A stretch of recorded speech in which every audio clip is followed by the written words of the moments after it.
very important theoretical question, but it can be used practically as well. Presentation or different formats in which balance sheet is prepared. एक होता है order of permanence, एक होता है order of liquidity. पढ़ते हैं कौन सा होता है, क्या होता है. उससे पहले दो टर्म्स हैं, grouping and marshalling.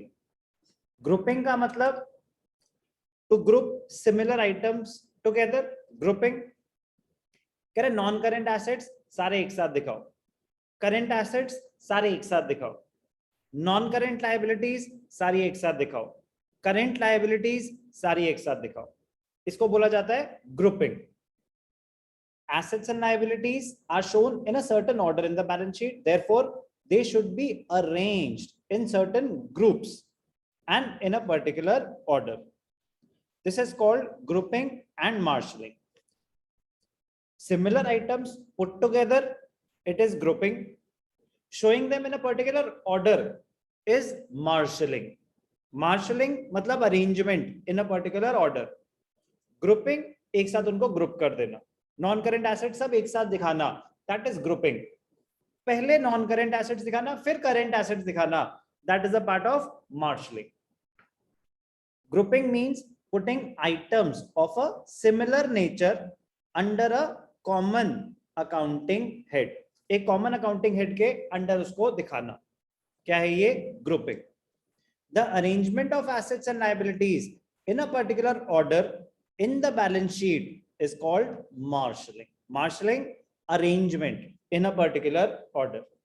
Grouping similar items together. Marshalling in a particular order. Marshalling करने के दो तरीके होते हैं, एक order of permanence और एक order of liquidity. अगर मैं आपको बोलूं कि prepare the balance sheet in the order of permanence, इसका मतलब एसेट साइड की अगर बात करूं तो पहले नॉन करेंट एसेट्स फिर current assets, non current assets fixed assets, एक ही बात होती है. ऑर्डर ऑफ परमानेंस, पहले परमानेंट फिर लिक्विड, पहले नॉन करेंट एसेट्स फिर करेंट एसेट्स. लायबिलिटी साइड की अगर बात करें इन ऑर्डर ऑफ परमानेंस, तो पहले वो दिखाओ जिसके पैसे सबसे लास्ट में दिए जाएंगे, ओनर. तो सबसे पहले कैपिटल, फिर नॉन करेंट लायबिलिटीज, फिर current liabilities. Order of permanence, अगर आप ऑर्डर ऑफ परमानेंस फॉलो कर रहे हो, कुछ मेंशन नहीं है, तो ऑर्डर ऑफ परमानेंस के हिसाब से ही क्वेश्चंस करने चाहिए. अभी हमने जितने भी करे हैं सारे के सारे ऑर्डर ऑफ परमानेंस के हिसाब से ही करे. Assets which are to be used permanently in the business and are not meant to be sold. Fixed assets, non current assets की बात हो रही है. They should be written first. Assets which are most liquid, उसके बाद ध्यान से देखना. तो हमने अभी तक जितने भी क्वेश्चंस करे ऑर्डर ऑफ परमानेंस के हिसाब से, तो ध्यान से देखना ऑर्डर ऑफ परमानेंस क्या कहता है. पहले नॉन करेंट एसेट्स, फिर जो मोस्ट लिक्विड हैं current assets, most liquid current assets which get converted into cash within a very short period of time or which are already in the form of cash. तो liquid assets, आगे जाके हम सीखेंगे liquid assets और current assets में भी फर्क होता है, बट दैट इज क्लास 12. अभी दो क्लासिफिकेशन, नॉन करेंट, करंट. कोई एक साल के अंदर अंदर आपको बेनिफिट जनरेट करके दे रहा है या कैश में कन्वर्ट हो रहा है, करंट एसेट. जो एक साल से ज्यादा का बेनिफिट दे रहा है या एक साल से ज्यादा का टाइम लेगा कैश में कन्वर्ट होने में, non current assets.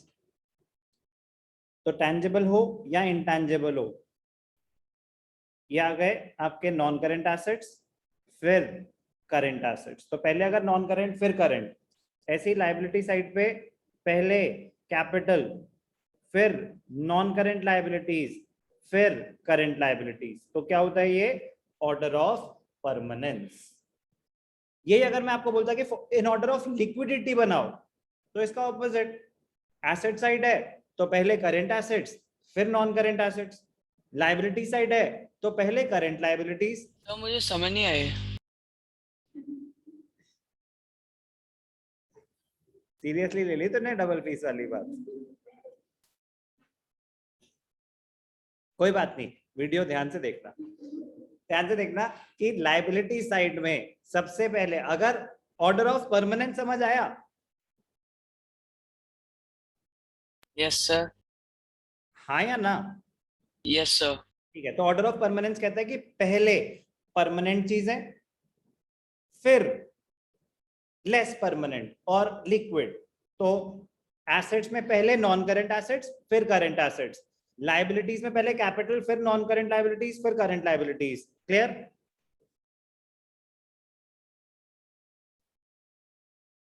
Yes, sir. Yes, sir.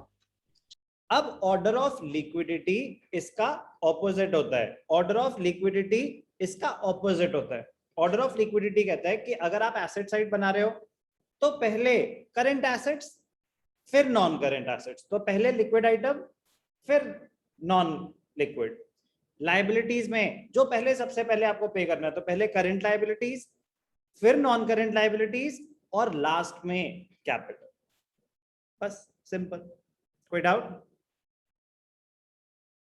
No, sir. बोलने तो देते पहले, मैंने बोला ही नहीं था पूरा। समझ नहीं आया, समझ नहीं आया, बट अब समझ आ गया। Yes, चलो sir. जल्दी से रीड कर लेंगे, फिर हम स्टार्ट करेंगे फाइनेंशियल स्टेटमेंट्स विद एडजस्टमेंट्स।